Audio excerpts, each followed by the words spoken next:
তো hello guys, এখন আমি যাচ্ছি শিবকে স্নান করাতে। তো চলো যাওয়া যাক। আর আমাকে কেমন লাগছে অবশ্যই কমেন্ট করে জানাবে।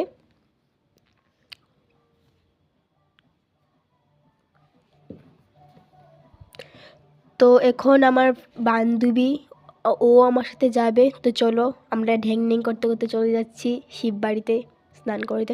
তো গাইস, আমরা এখন চলে এসেছি। তো চলো দেখো, এদিকে যজ্ঞ হচ্ছে। তো আমরা যাচ্ছি, দেখো। আর তোমরা যদি এদিকে কেউ হয়ে থাকো, এই ব্লগটা দেখে থাকো, অবশ্যই কমেন্ট করে জানাবে। আর দেখো এখানে পূজা হচ্ছে। তো আমরা গিয়ে দেখি অনেকেই পূজা দেওয়া হয়ে গেছে, তো আমার একটু দেরি হয়ে গেছে আর কি। তো এখানে এখন ঠাকুরটাকে আবার স্নান করাবে, বুক লাগাবে আর কি। তো আমরা এখানে দাঁড়িয়ে দাঁড়িয়ে দেখছি, খুব সুন্দর করে সাজিয়েছে। তো এখানে এখন আমরা দুজন মিলে চলে যাচ্ছি, এখানে আরেকটা শিব মন্দির আছে তার দেখার জন্য। তো দেখো আমরা যাচ্ছি। তো দেখো আমরা চলে এসেছি আরেকটা শিব মন্দিরের পিছনে।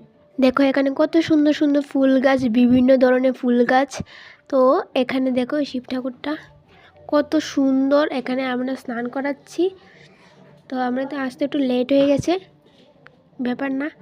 তো চলো আজকে